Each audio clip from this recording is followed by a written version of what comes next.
Hey everybody, it's Chris Thompson, Mike Mandel, and we want to talk about the concept of backfilling in hypnosis and also in everyday life because it is a concept that applies to both. Mike. Right, well, the whole idea of filling space. And when we're working hypnotically, we've intuitively used this, but it's Karl Smith, our friend, who gave us the terminology. Karl's an excellent hypnotist, excellent trainer, great friend. And he said, when you remove something negative from someone, in his case using his kinetic shift, but it could be through any methodology, hypnosis, timelines, whatever, he backfills it. He says you put the good in to fill that space. That's right. I really love the term. Karl Smith, I think it was 2016 or 17, and he came to Toronto and he taught his kinetic shift class. It was years ago. And that's where we heard him describe it as backfilling. And we're like, oh my goodness, yeah, that's so true. But it applies not only in hypnosis, which we'll get to a little later in this video. It does apply everywhere. And a good metaphor that Mike and I came up with was the idea of, actually, first of all, why don't you give the line? Which is nature abhors. There you go. Well, I've given you half the line already. I'll give you the rest. So Mike will give you the rest. Aristotle said, nature abhors a vacuum. Isn't that interesting? So nature abhors a vacuum. Meaning? Right. Well, if you think about it, let's say my wife might say to me, hey, honey, we need to go through our closet and get rid of all these old clothes that we haven't been wearing for a long time. Okay, so you get rid of a bunch of stuff, you give it to Goodwill.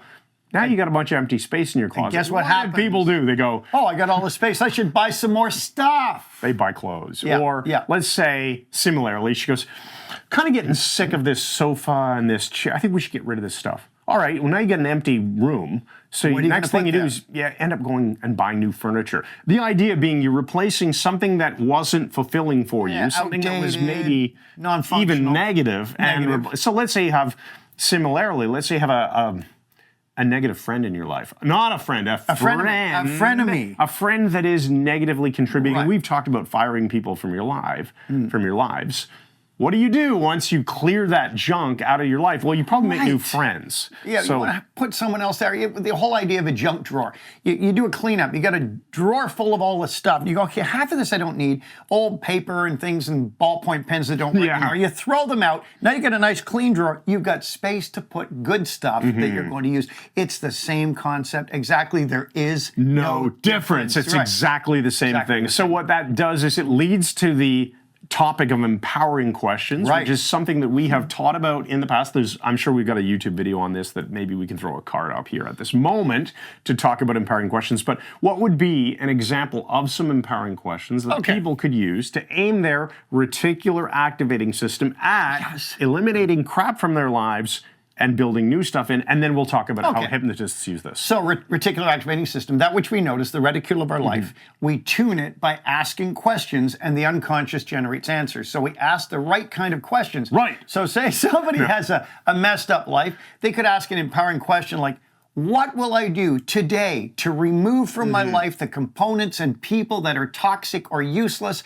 And at that time, what will I build in to ensure my life is 100 times better? That sort of thing is an empowering question. It's a whole lot better than saying, why is my life so messy? Why is my life so full of junk? Why are my drawers full of ballpoint pens? Why is my life just like a junk drawer? Why? Now, when you get good at doing that, actually, if you're a therapist of any kind, it's a good idea to deploy this in your own life. Get good at asking those empowering questions. Because here's why. When you then go and work with clients hypnotically, so in a hypnotic context, right, you're working with someone, you're going to be very good at crafting those kinds of direct suggestions and also helping them as homework to design their own empowering questions, which is always a good idea to assign your client that homework, right? It definitely is.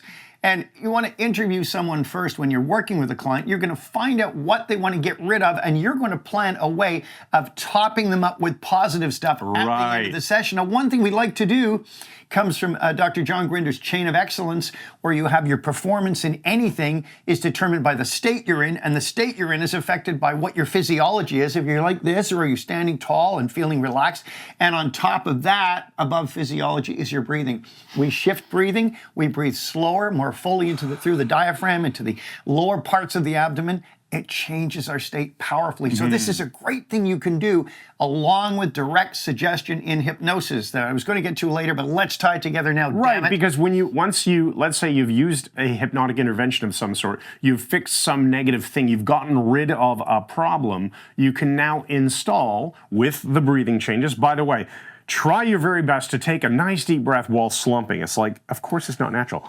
It's hard to do. So you'll change your physiology, you'll breathe, you feel good, and now you're layering on direct suggestion in hypnosis with your client to backfill. Thank you, Karl Smith. There's the term. So you're going to be saying to the client, and with every breath you take fully and powerfully now, your body is filling with all these wonderful changes that has completely displaced all the negativity that used to be there, that kind of thing. Right. And then there's other things you can do too. So for example, anyone who studied NLP, we have our course NLP Essentials, and there's lots of other really good NLP trainers out there.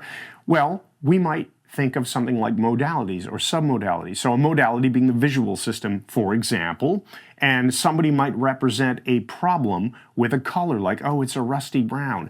And Karl Smith does this a lot with kinetic shift. You imagine you pulling it out of your body or whatever. David Snyder talks about the spin technique a lot of the times.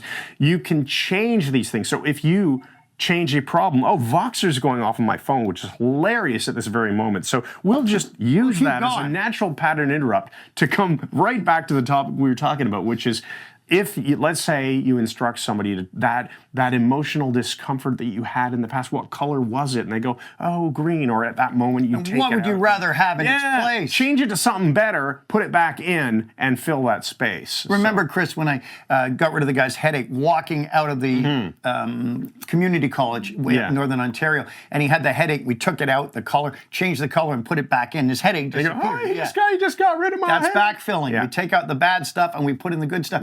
Even though we're not really removing something, guys, it works because we are changing the brain's representation of the pain, discomfort, whatever it is. Right. Another way that you can backfill is once you eliminate the bad stuff, once you take out the trash, you can backfill with 6-step tapping or even the triple warmer, right? Sure. And triple warmer is just the spot right here, and you just give yourself empowering statements. I'm feeling awesome. I'm completely over that problem. I feel amazing. Yeah. I'm filled with light and power now. I have this instead of that, whatever words you're putting in there. We've already talked about direct suggestion in hypnosis. We can skip that. It's on our notes.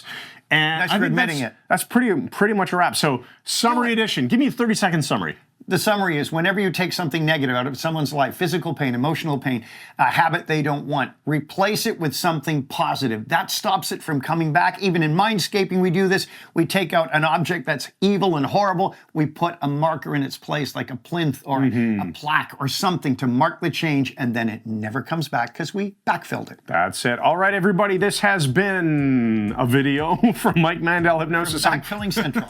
Chris Thompson. This is Mike Mandel. Make sure you check out our website, MikeMandelHypnosis.com. If you want to learn more about how to apply this stuff to your life and your clients' lives, check out the Mike Mandel Hypnosis Academy. You can get started for free with our test drive. While you're here, make sure you click that subscribe button, and then what do? You smash that pecker. Yeah, hit that bell, smash that bell, subscribe to our channel, and get notifications. And we'll see you in the next video. Thanks again, and good night.